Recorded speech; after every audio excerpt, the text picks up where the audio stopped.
জানান, বৈধ ভোটের মধ্যে আওয়ামী লীগের প্রার্থী আতিকুল ইসলাম পেয়েছেন 8,39,302 ভোট, আর তার প্রতিদ্বন্দ্বী প্রার্থী শাফিন আহমেদ লাঙ্গল প্রতীক নিয়ে ভোট পেয়েছেন 52,429টি।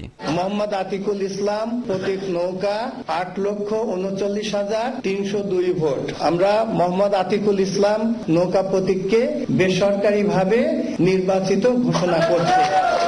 নবনির্বাচিত মেয়রের কাছে নগরবাসীর প্রত্যাশা কি তা জানতে চেয়েছিলাম কয়েকজন ভোটারের কাছে। যানজট প্রবলেম খুব তাড়াতাড়ি যেন একটা সমাধানের মধ্যে আসে, কিভাবে পদক্ষেপ নিলে মশা উপদ্রবটা কমবে, বর্জ্য ব্যবস্থাপনায় আরো বেটার কোনো অপশন তারা যদি করতে পারে সেটা আরো ভালো হবে। গাড়ি ঘোড়ার যানজট নিরসনের জন্য, মশা মুক্ত করার জন্য এবং সিটি কর্পোরেশনের আবর্জনা পরিষ্কার করার জন্য আমরা উপযুক্ত আতিকুর রহমানের বাছে নিয়েছি। আধুনিক সচল ঢাকা করার প্রতিশ্রুতি দিয়ে ঢাকা উত্তর সিটি কর্পোরেশনের মেয়র পদে উপনির্বাচনে অংশ নেন আতিকুল ইসলাম। সকালে সাংবাদিকদের সাথে আলাপকালে নবনির্বাচিত মেয়র আতিকুল ইসলাম বলেন, প্রাথমিকভাবে তিনি রাস্তা সংস্কার, মশক নিধন আর মাদক নির্মূলে মনোযোগ দেবেন।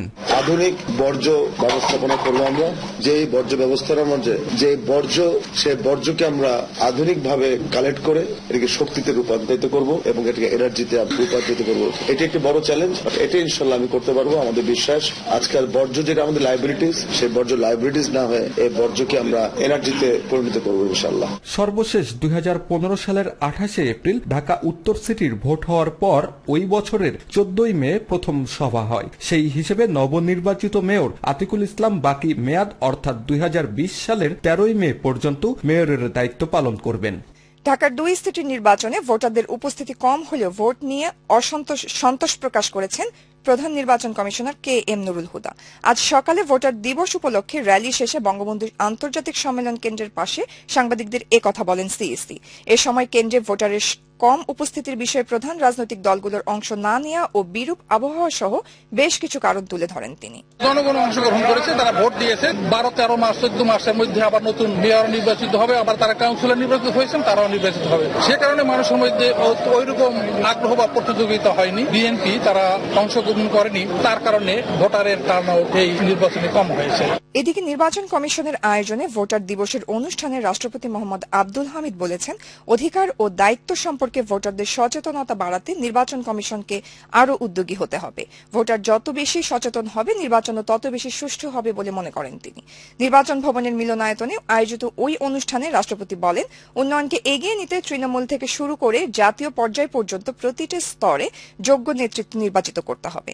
অন্যদিকে ভোটার দিবস উপলক্ষে চাঁদপুরে জেলা নির্বাচন কমিশন আয়োজিত এক শোভাযাত্রায় অংশ নিয়ে শিক্ষামন্ত্রী ডাক্তার দীপুমণি বলেছেন, ভোট শুধু নাগরিক অধিকারই নয়, ভোটারের কর্তব্য। দেশের সকল মানুষ উদ্বুদ্ধ হয়ে সকলে সম্পৃক্ত হবেন এবং তাদের নাগরিক দায়িত্ব কর্তব্য তারা পালন করবেন এবং তাদের অধিকার তারা প্রয়োগ করবেন, ভোটাধিকার প্রয়োগ করবেন। এই উদ্দেশ্য নিয়েই এই দিবসটিকে জাতীয় ভোটার দিবস হিসেবে চিহ্নিত করা হয়েছে এবং আমরা আজকে সারা দেশে এটি উৎসবের সঙ্গে আমরা পালন করছি।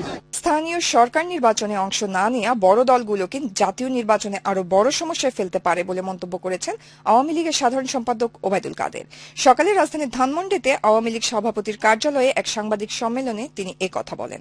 এ সময় ভোটের উপস্থিতি কম থাকলেও গতকাল অনুষ্ঠিত ঢাকা উত্তর সিটি কর্পোরেশনের মেয়র পদে উপনির্বাচন 2001 সালের চেয়ে ভালো হয়েছে বলেও মন্তব্য করেন আওয়ামী লীগ সাধারণ সম্পাদক। সবকিছু কনসিডার করতে হবে। এখানে টার্ন আউট কম ছিল, কিন্তু শুধু বলবো যে এই দেশে তো যারা এটা নিয়ে সমালোচনা করেন তারা তো পুরো ঢাকা সিটি ইলেকশনে একজন মেয়র নির্বাচিত হয়েছিল, সাদেক হোসেন খোকা 2001 সালে। তখন তো ওটা একেবারেই ভোটার শূন্য ইলেকশন ছিল, তারপর ভোট হয়ে গিয়েছিল।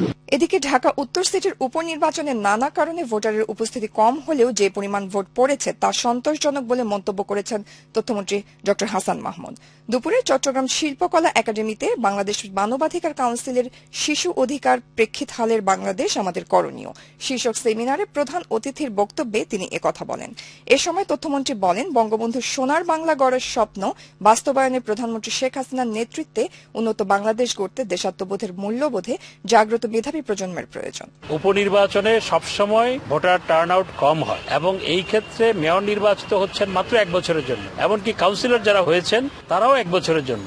সেই কারণে ভোটার সেখানে উপস্থিতি কম ছিল। দ্বিতীয়ত 3 দিনের ছুটি পেয়েছে মানুষ, 3 দিনের ছুটি পাওয়াতে অনেকে বাড়ি চলে গেছে। তারপর সকালবেলা যখন ভোটাররা ভোট দিতে যায় তখন ঢাকা শহরে কিন্তু প্রচন্ড বৃষ্টি হয়েছে। সব মিলিয়ে এরপরও যে ভোটার টার্ন আউট এটি অত্যন্ত সন্তোষজনক।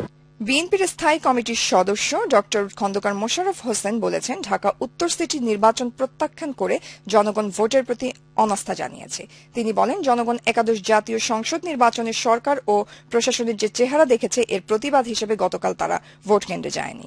জাতীয়তাবাদী মৎস্য দলের 40তম প্রতিষ্ঠাবার্ষিকী উপলক্ষে সকালে রাজধানীর শেরেবাংলা নগরে বিএনপির প্রতিষ্ঠাতা জিয়াউর রহমানের মাজারে শ্রদ্ধা নিবেদন শেষে সাংবাদিকদের এসব কথা বলেন খন্দকার মোশাররফ। উড্ডয়নের সময় চাকা ফেটে যাওয়ায় বিমান বাংলাদেশ এয়ারলাইন্সের একটি অভ্যন্তরীণ ফ্লাইট ঢাকার হযরত শাহজালাল আন্তর্জাতিক বিমানবন্দরে জরুরি অবতরণ করেছে। বিকেল 4টায় বিমানের ঢাকা সিলেট রুটের ওই ফ্লাইটটি জরুরি অবতরণ করতে বাধ্য হয়। জানা গেছে, উড্ডয়নের সময় বিমানটির পেছনের চাকা ফেটে যায়, ফলে ফ্লাইটটি জরুরি অবতরণে বাধ্য হন পাইলট। শাহজালাল আন্তর্জাতিক বিমানবন্দরের পরিচালক নূরে আলম সিদ্দিকী গণমাধ্যমকে জানান, কারিগরি সমস্যা থাকায় বিমানটি জরুরি অবতরণ করেছে, তবে এতে কোনো হতাহতের ঘটনা ঘটেনি। বিমানের 66 জন যাত্রী সবাইকে নিরাপদে নামিয়ে আনা হয়েছে। এছাড়া চাকা পরিবর্তনের জন্য বিমানটি হ্যাঙ্গারে নিয়ে যাওয়া হয়েছে। অগ্নিঝরা মার্চের প্রথম দিন আজ।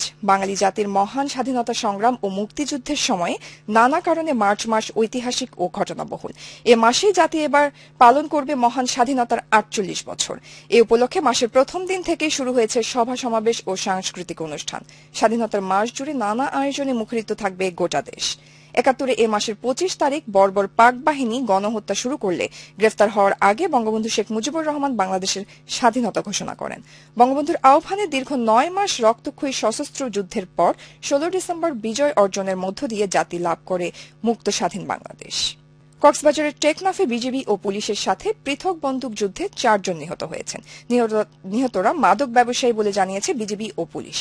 ভোরে উপজেলার হোয়াইক্যাং ও স্তাবরাঙে এ ঘটনা ঘটে। নিহতরা হলেন টেকনাফ পৌরসভার চৌধুরী পাড়ার আব্দুল জলিলের ছেলে নজির আহমদ ও মোহাম্মদ জাকারিয়া ছেলে গিয়াসউদ্দিন। বাকি দুজনের পরিচয় প্রাথমিকভাবে শনাক্ত হয়নি। টেকনাফ থানার ভারপ্রাপ্ত কর্মকর্তা প্রদীপ কুমার দাস জানান, টেকনাফের হোয়াইক্যাং এর নয়াপাড়ার বটতলী এলাকায় অভিযানে গেলে পুলিশকে লক্ষ্য করে গুলি ছোড়ে ইয়াবা ব্যবসায়ীরা। আত্মরক্ষার্থে পুলিশও পাল্টা গুলি চালায়। পরে ঘটনাস্থল থেকে নজির ও গিয়াসের লাশ উদ্ধার করা হয়। অন্যদিকে টেকনাফ 2 বিজিবির অধিনায়ক লেফটেন্যান্ট কর্নেল আসাদুজ্জামান চৌধুরী জানান, সাবরাঙের মন্ডলপাড়া এলাকায় অভিযানে গেলে বিজিবিকে লক্ষ্য করে গুলি চালায় ইয়াবা ব্যবসায়ী। আত্মরক্ষার্থে বিজিবিও পাল্টা গুলি চালালে তারা নিহত হয়। এই অভিযান থেকে বিপুল পরিমাণ ইয়াবা ও কয়েকটি অস্ত্র উদ্ধার করা হয়েছে। চকবাজারে অগ্নিকাণ্ডে দগ্ধ রোগীদের মধ্যে রেজাউল করিম নামেও আরও একজনের মৃত্যু হয়েছে। ঢাকা মেডিকেল কলেজ হাসপাতালে বার্ন অ্যান্ড প্লাস্টিক সার্জারি ইউনিটের আইসিইউতে চিকিৎসাধীন অবস্থায় আজ ভোর 5:30টার দিকে মৃত্যু হয় তার। এ নিয়ে অগ্নিকাণ্ডের ঘটনায় মৃতের সংখ্যা দাঁড়ালো 70 জনে। বার্ন অ্যান্ড প্লাস্টিক সার্জারি ইউনিটের আবাসিক চিকিৎসক ডাক্তার পার্থশঙ্কর পাল জানিয়েছেন, রেজাউল করিমের দেহের 51% দগ্ধ ছিল। তার লাশ হাসপাতালের মর্গে রাখা হয়েছে। চকবাজারে অগ্নিকাণ্ডে দগ্ধদের মধ্যে ঢাকা মেডিকেল কলেজ হাসপাতালে চিকিৎসাধীন ছিলেন 11 জন। এর মধ্যে বার্ন ইউনিটে 9 জন ও ক্যাজুয়ালিটি বিভাগে 2 জন। বার্ন ইউনিটে থাকা 9 জনের মধ্যে 26 ফেব্রুয়ারি রাতে 2 জন এবং আজ শুক্রবার ভোরে 1 জন মারা। প্রধানমন্ত্রীর নির্দেশে অমর একুশে গ্রন্থমেলার সময় বেড়েছে 2 দিন। এর ফলে মেলা চলবে আগামীকাল পর্যন্ত। ছুটির দিনের সকালে শিশু প্রহরী শিশু কিশোরদের কলতানে মুখর হয়ে ওঠে মেলা প্রাঙ্গণ। পরে সব বয়সী বইপ্রেমীদের মিলন মেলায় পরিণত হয়েছে বাঙালির অমর একুশে গ্রন্থমেলা 2019। বাড়তি 2 দিনের প্রথমেই আজ সাপ্তাহিক ছুটি, তাই তো প্রাণের এ মেলা শুরু হয় সকাল 11টায়। সকালের দিকে পাঠক দর্শনার্থীদের সমাগম কিছুটা কম থাকলেও বেলা বাড়ানোর সিদ্ধান্তকে যৌক্তিক প্রমাণ করে বেলা বাড়ার সাথে সাথেই পাঠক দর্শনার্থীদের ভিড় বাড়তে থাকে বইমেলার 2 প্রাঙ্গণে। নানান সমস্যার কারণে যারা বইমেলায় আসতে পারেননি তাদের জন্য সৃষ্টি হয়েছে পছন্দের বই সংগ্রহ করার সুযোগ। তাই তো সোহরাওয়ার্দী উদ্যান ও বাংলা একাডেমি অঙ্গনের সবগুলো স্টল বিকেলেই ব্যস্ত হয়ে পড়ে শেষ বেলার বিক্রি নিতে। হলিডেতে ছাড়া তো আমার সুযোগ নাই, আর গতকালও নির্বাচনের ডিউটিতে ছিলাম, সুযোগ হয় না। বাসায় যে রাত 10টার সময় মনে হয় না, ও বলতেছে যে বাবা আবার 2 দিন বাড়াই দিচ্ছে, চলো যাই। এই সুযোগটা আর কি জুম্মার নামাজ শেষে আসছি। আমার মেয়ে তো অনেক এনজয় করতেছে। বৃষ্টিপাতের ছিল, আবার তারপরে বাণিজ্য মেলার যে একটা চাপ ছিল, এই কারণে বইমেলায় একটু সময় বেশি করাতে ভালো হয়েছে। প্লাস আজকে এবং আগামীকালকে ছুটির 2টা দিন, এই দুটো দিনে বাচ্চাদেরকে নিয়ে আমরা গার্জিয়ান যারা আছি, যারা এতদিন সময় পাইনি, মেলায় আসতে পারতেছি, এটা আমাদের কাছে খুব ভালো। প্রধানমন্ত্রীর নির্দেশনায় বইমেলার সময় বাড়ানোর সিদ্ধান্তকে সাধুবাদ জানিয়েছেন প্রকাশকেরা। সামনে রেখে প্রকাশকদের দাবি ছিল যে তাদের ব্যবসা বাণিজ্যের যে ক্ষতিটা হয়েছে, কারণ মেলার শেষ 2 দিন একটা বড় ধরনের বিক্রির দিন আসলে, এবং পাঠকরাও হয়তো এটা থেকে বঞ্চিত ছিল, তার প্রিয় বইটি কিনবে তার থেকে, এই কারণেই এই চাওয়াটা। আর বইমেলার সময় বাড়ানোর ফলে সকাল 11টা থেকে বেলা 1টা পর্যন্ত আজ যুক্ত হয়েছে নতুন আরেকটি শিশু প্রহর। সিসিমপুর মঞ্চ তাই তো মুখরিত ছিল নবীন শিশু কিশোরদের আনাগোনায়। সকাল 11:45-এ সিসিমপুর বন্ধুরা এসে